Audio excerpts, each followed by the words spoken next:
And we are live. Well, I am live. I did not get a guest for this week.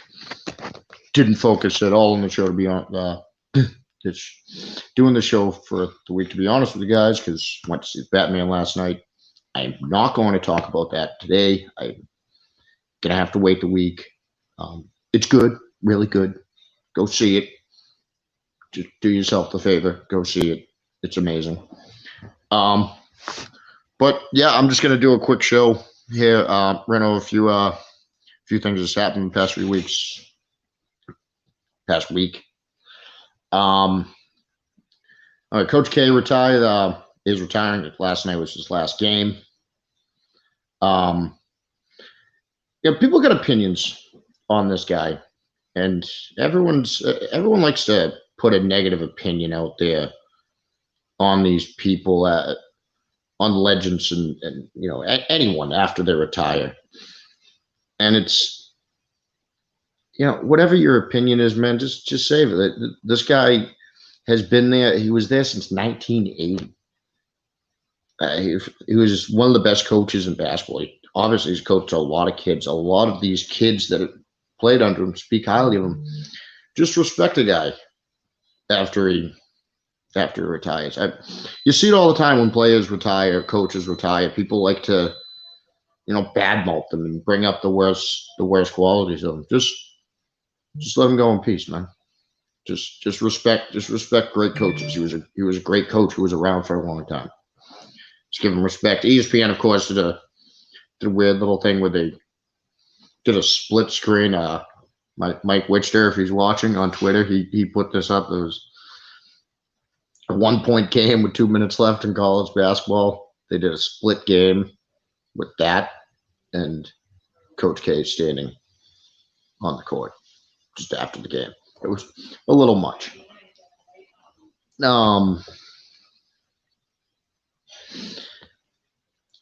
NFL news. J.C. Jackson is expected to hit the free agent market. They apparently told Pro Football Talk that he wants Jalen Ramsey type money. The Patriots not expected to place a franchise tag on him. I will tell you, J.C. Jackson is not getting Jalen Ramsey money from the Patriots. He's not. I love J.C. Jackson. He's a great player. He's not getting that kind of money here. They're going to move on from him. It seems like to me, if that's the deal, seems like we're going to end up moving on from J.C. Jackson.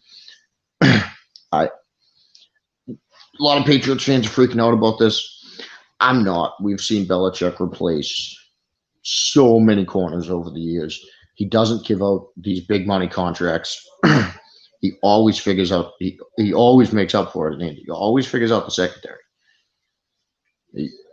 That's one thing you got to give him credit for. He's always able to find somebody. You're saying that he's not going to be able to replace a guy that he found as an undrafted free agent. But no one else in the NFL was even looking at the guy.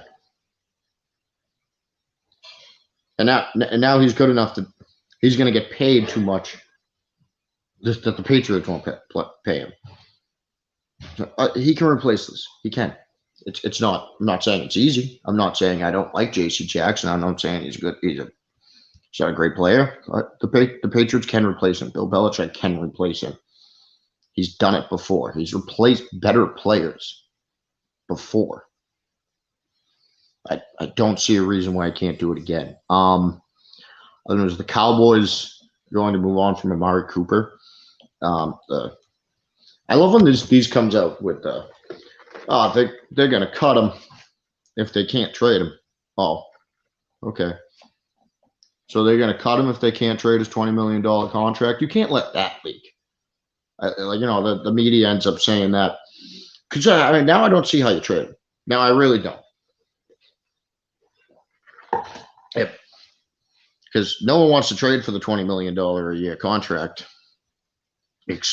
especially if you're saying that you're just going to cut him if you can't trade him. This obviously is big news going to the wide receiver market. Amari Cooper is a good player. Again, Patriots fans are clamoring for him. I don't see New England paying him what he's going to want to get paid. He's still going to get paid top of the market receiver money. He's not putting. He didn't put up the same yards last year, but it was because of usage. The Cowboys are moving on from him because they're not using him that much. I do believe I saw that they're going to look to extend Michael Gallup. I can see that. You just roll with Gallup, Lamb, your tight ends, and your running backs, and you're paying Ezekiel Elliott $20 million a year, and you weren't using him much either. So I guess you might as well get rid of one of the $20 million a year plays that you don't use a lot. A lot of teams will be interested in Amari Cooper. That's a very interesting name to be on the wide receiver market. It's going to be an interesting offseason.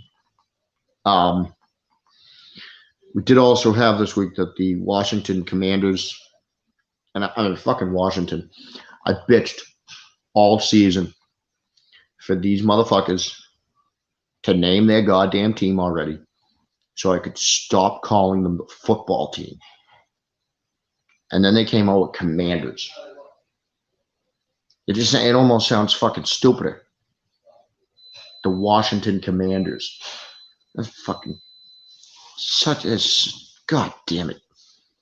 That must suck to be a fan of that team. It must really suck to be a fan of that team. But anyway, look, talks at the Washington Commanders and reached out to the Chiefs about a trade for Patrick Mahomes and talked that they desperately want Josh Allen to be their quarterback next year. That's fucking what? I want to know what drugs those motherfuckers are on. I want to know what they're smoking in that office that they thought, hey, it's worth calling the Chiefs about a trade for Patrick Mahomes.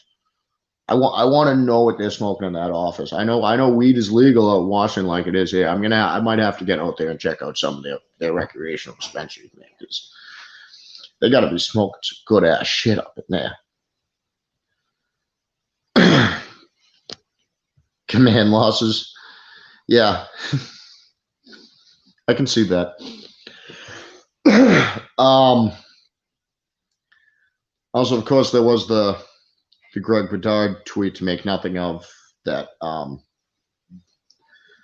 The Patriots inquired and talked to the Panthers about trade for Robbie Anderson. That trade doesn't make sense to me. I know it would mean you'd lose Nelson Agholor, still be $5 million in dead cap there. I think Anderson gets paid a little bit more money a year than Agholor. I don't know. I could see it.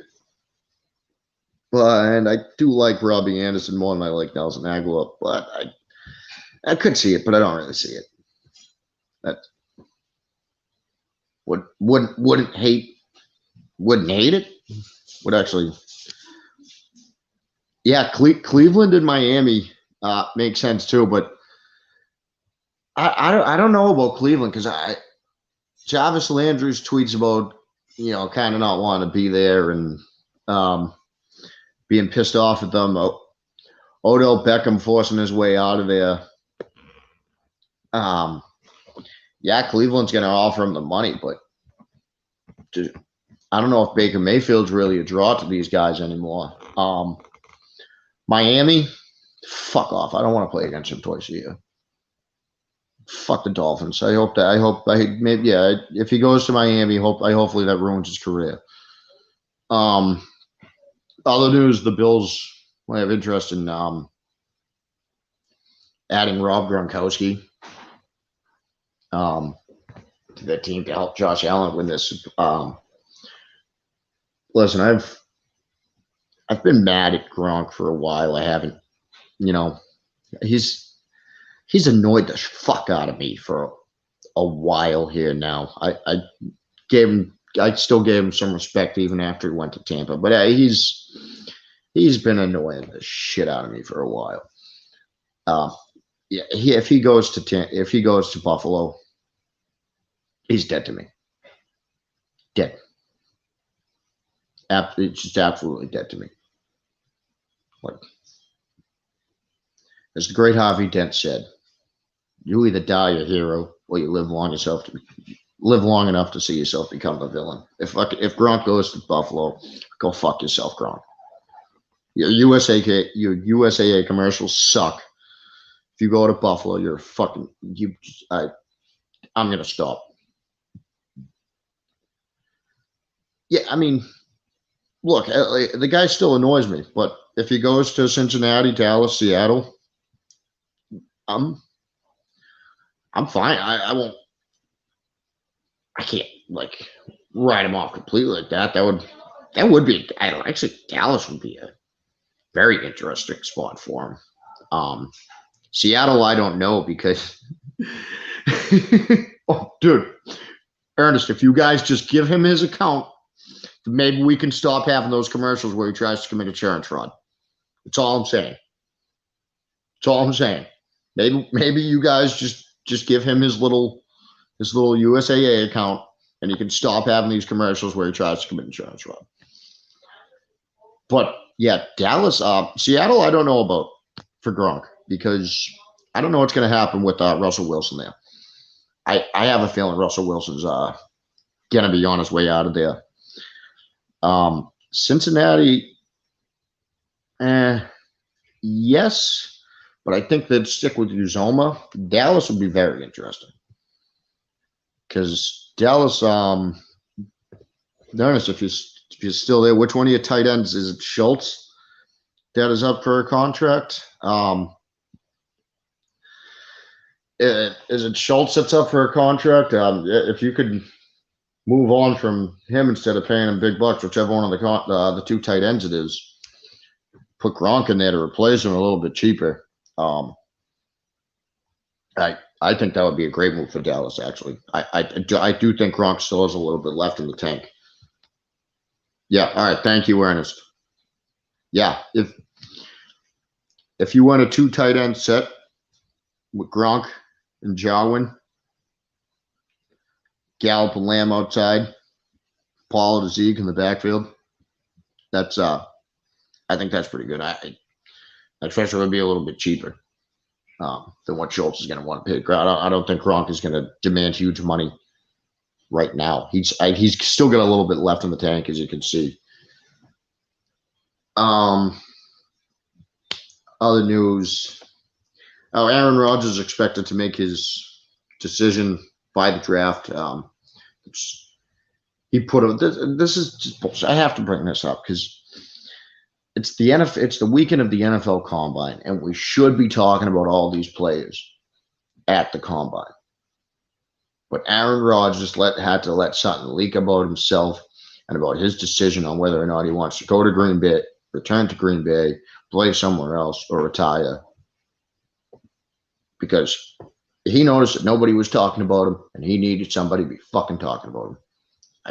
I'm getting sick of this dude. I'm really getting sick of Aaron Rodgers. I do think he's done in Green Bay. I do think he's leaving there. Because I just don't see any way that Green Bay is going to pay him and Devontae Adams next year. I just don't see it. You can tell me cap is crap all you want, but it's really not unless you're Jerry Jones. The cap's crap when you're the Dallas Cowboys, but not when you're anyone else. Don't forget, folks, this episode is brought to you by CreationSnack.com. As you can see at the bottom, use code PCMG for 20% off. It is great stuff. Get their box office movie theater popcorn.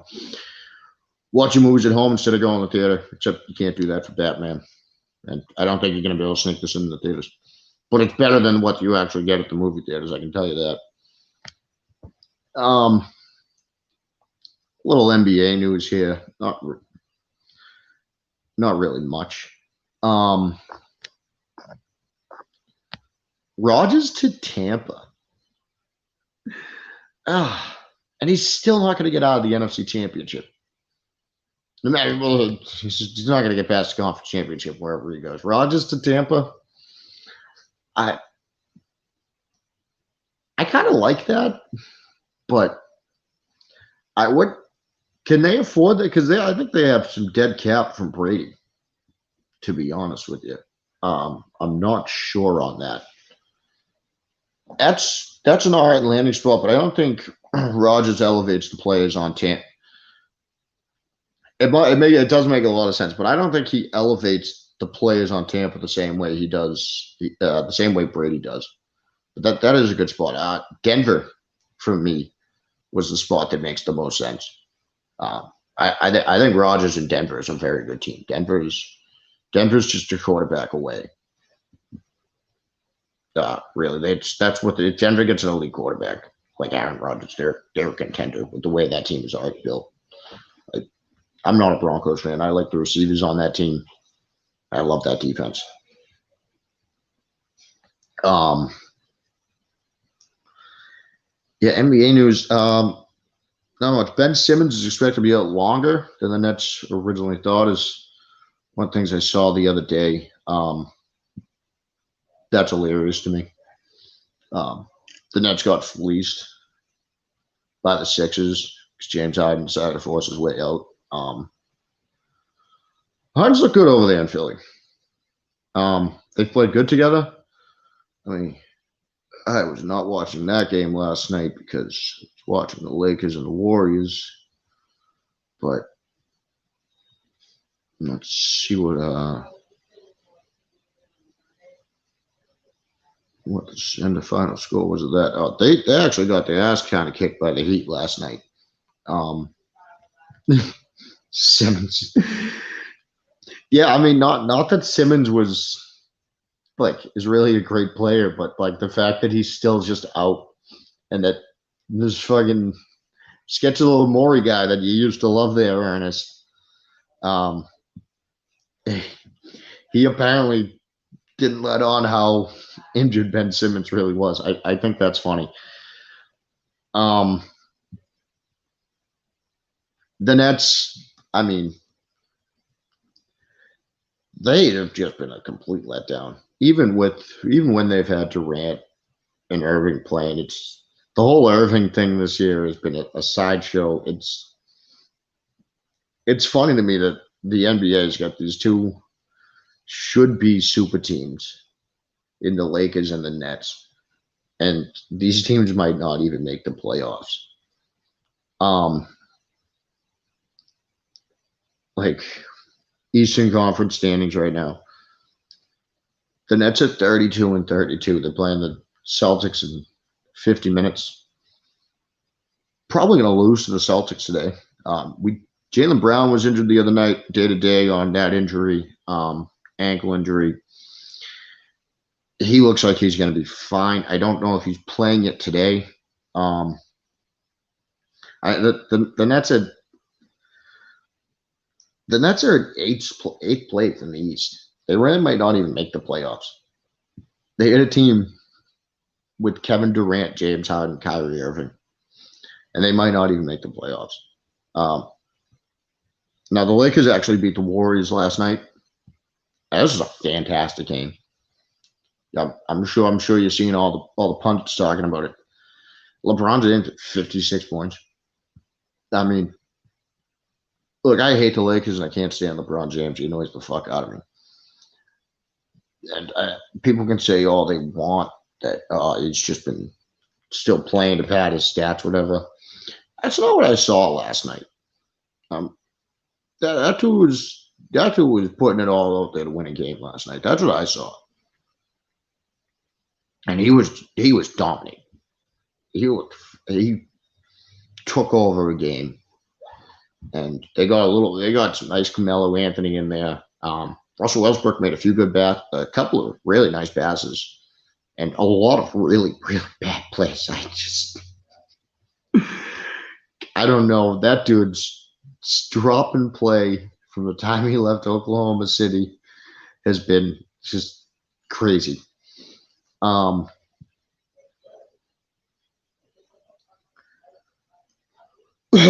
damn it, I'm tired. But the Lakers won, and I mean, people can make a big deal out of this, but they needed Carmelo Anthony to I mean, look like 2016, 20 like look like Carmelo Anthony 5 years ago. They need vintage LeBron, 56 points. They need one of LeBron's best career games to beat the Warriors. If that's what they need to win games, then well, they're not going to last much. They still might not even make the playoffs. It's 7 games under 500, but even if they do, you're not going to last long in playoffs if that's what you need. Their defense was atrocious for most of that game, from what I was watching. Late in the game, fourth quarter, I will give them credit. They stepped up. They started playing tough. They got the rebounds. On to my Celtics. They just completely flipped their season around in the month of February. Ime Udoka was a guy that everyone wanted to see fired at the beginning of this year. And the team was not playing good. His rotations were terrible. It all seemed really out of whack to me. But the past month, that Marcus Smart is playing the best stretch of basketball in his entire career. He had 12 assists the other night against the Grizzlies. John Morant went off for 38 points. Celtics still won the game. These are good teams they're beating. I saw they won their last 9 games against teams that are currently making the playoffs. The Grizzlies are a good young team, and they just Marcus Smart is playing the best stretch of basketball in his entire career. I've always been a Marcus Smart supporter. I've never seen this guy play this good. I didn't want to say that at first because it sounds hyperbolic. It sounds over the top. No, this is the best basketball Marcus Smart has played in his NBA career, and it might be for Jason Tatum. Jason Tatum is going to make an all-NBA defensive team. He's playing lockdown defense. He's rebounding better than I've seen him when he looks like he's playing harder on offense. He's going to the hoop. He's looking for the dunks. He's looking to go to the net on you. And Robert Williams third. This guy has really stepped up. He's becoming very dangerous under the post. He's turning into a double-double machine. He's averaging 10, 12 rebounds a game. I think he's lights out under the board. He's great at that. He's a great passer of the ball. He plays fantastic defense. The Derek White trade has worked out phenomenally. Thank you, San Antonio Spurs. Derek White has been a great fit for them. And then I can't not talk about Grant Williams. Grant Williams is just turned into one of the best role players in the NBA. And that's not hyperbolic either. His shooting has improved so much. He's always seemed like a smart player to me, but his shooting he's got one of the best 3-point shooting percentages in the NBA. His defense has improved great. He does everything that he needs to do on the court. Just great job by Grant Williams. You gotta wonder if he's in the conversation for most improved player this year, honestly. And he should be, but he won't be because he's Boston Celtic. I mean, you got these TNT crews, and I mean, I think it was Shaq the other night said he doesn't even know who Robert Williams is. Or maybe it was. It's just terrible. Terrible. Pay attention, please. Pay attention to the games that you're paid to pay attention to. Anyway, that's all I got for you, folks. I'll be back next week with somebody on. I don't know who yet. I will be back next week talking about Batman. Like I said, I could not give spoilers today, but next week I am really going to dive into this movie. Get your ass to the theaters and see it.